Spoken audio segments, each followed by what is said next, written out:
Hey guys, Melissa here from Malaya Refurbish. Can you tell it's Christmas season here? Well, today I have partnered with some other YouTube content creators to remind everybody what Christmas is all about. All the proceeds from today's piece are gonna be donated to somebody in need or to a charity. So please stay tuned to watch this Christmas-inspired makeover.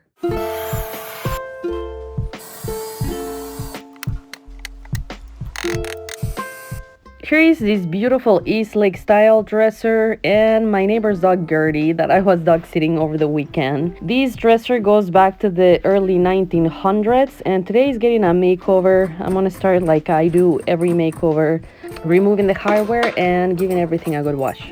I don't know how it is where you're from, but I live in the upper Midwest, and by Christmas we normally get some snowstorms, some icicles, some icy roads. Instead of going for that typical red Christmas makeover, I'm gonna refinish this dresser in a beautiful blue that hopefully makes you think of snow and icicles. And being that it gets so cold, I also have to figure out a way to work indoors. So after we're done talking about the repairs that need to be made on these dressers, such as drawer slides and some upper backings to the glove boxes that are missing, I'm gonna be talking about the primer that I use that is indoor friendly and it helps me stay in business through the winter.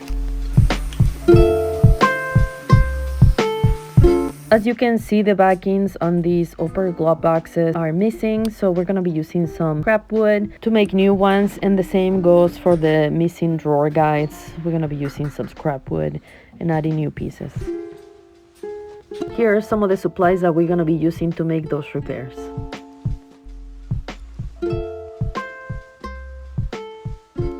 For the first repair, we're gonna drill holes on our drawer guides so that we can nail them in, but before we nail them in, we need to add some glue to them.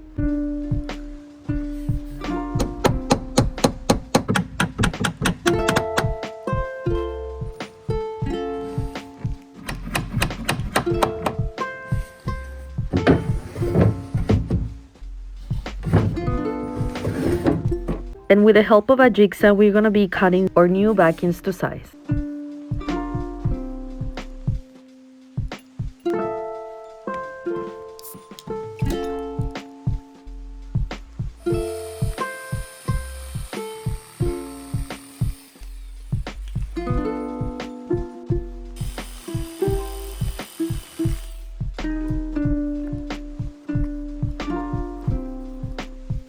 After making our cuts, we just wanted to make sure that our new pieces fit before we added some glue and nailed them to the back.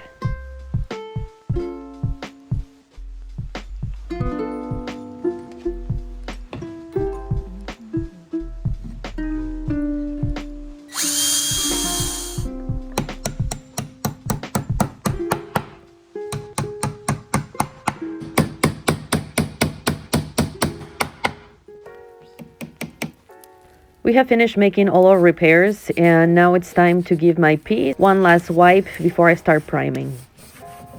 For the top of the glove boxes and also the top of the dresser, I want to keep a natural wood color, but the tops have some imperfections and I'm just going to try to cover them up by doing a very neutral color wash. So I'm just typing everything to keep away that neutral color from the beautiful blue that the rest of the dresser is going to be painted in.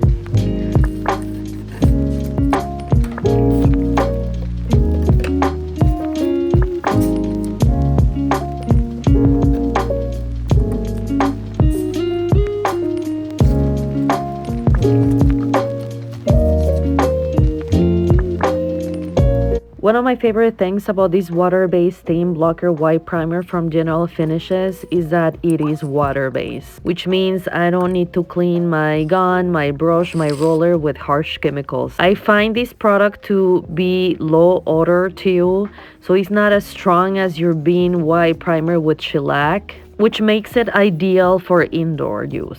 The other thing that I like is its consistency. It's a little bit thicker than other primers, but I kind of like it because I find that its coverage is great. You might only need one coat of this primer to get the job done.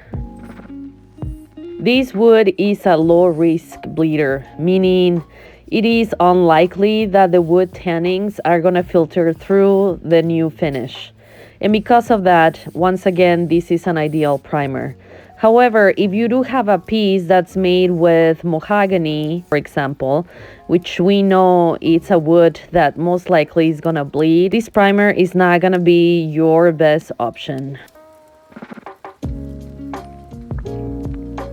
After I sanded everything down with a 320 grit, I wiped off all the dust. Anytime we're dealing with a dresser that's this old, there's gonna be imperfections that are hard to get rid of even with all the sanding. So I am choosing a finish today that has this beautiful blue color from Fusion Mineral Paint called Paisley, and the Algonquin color is gonna be for the tops. But I'm also gonna be doing a dry brushing technique using Victorian lace, which is a true white color, also from Fusion.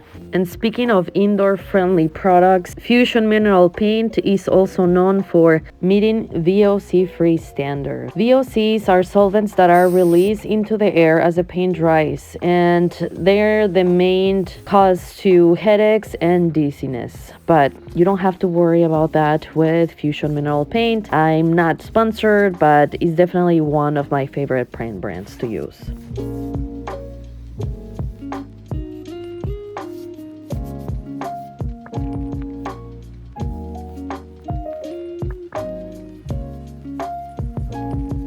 I allowed a couple hours until my paint dried and then grabbed my Victorian lace color, my bristle brush, dipped just the tips into the paint, offloaded, and then I just started brushing back and forth, barely touching the surface.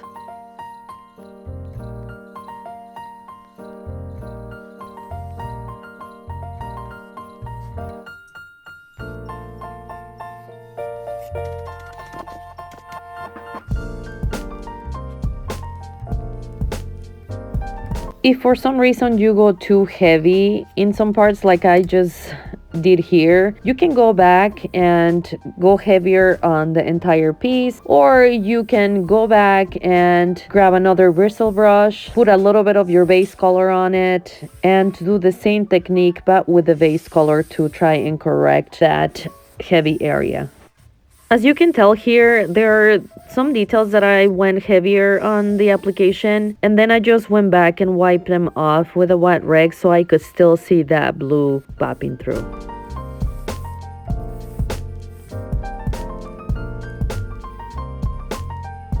One of the things that I'm doing as I'm applying this technique throughout the entire piece is to try to follow the direction in which the wood grain would go, so it has more of a flow.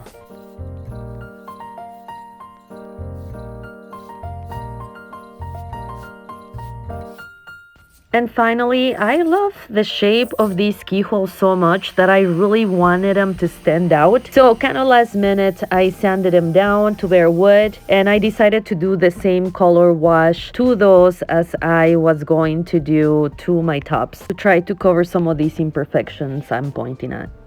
For this color wash, let your diluted paint soak for 3 minutes before you wipe it off with a wet rag.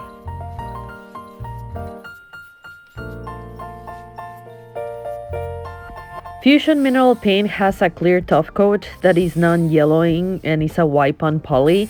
So I'm going to be putting that top coat to the test and using it for the first time. Right off the bat, the first thing that I notice is how much thicker this product is compared to my normal polyurethane. The instructions tell you that for best results, apply with a damp applicator sponge. But I forgot to dampen mine, and what happened is that I started seeing some bubbles as I was applying it, and I know that those could have been avoided had I dampened my foam brush. I think that the sheen is more on the satin side rather than the matte side that they proclaim to be. But other than that, it dried hard, and I would definitely be using this product again. Let's take a look at our final results. I don't know about you or if you have kids, but my kids think that winter slash Christmas weather is the best weather of the year. They love sledding, building snow forts, snowball fights, making snow angels.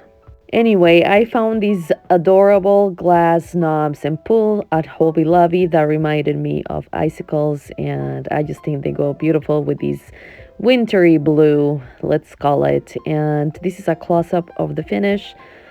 I hope that you guys like this makeover. Let me know what you think of it in the comments. I hope everybody has a Merry Christmas and a wonderful New Year.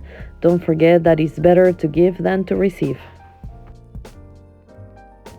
Thank you so much for watching. I hope that you guys enjoyed this video. And you know, Christmas is all about hope, love, joy, second chances, family. So I just wish everybody here a Merry Christmas, and I'll see you in the new year. I'm also gonna be adding a link so you can watch all the other YouTube content creators that participated on this Christmas challenge.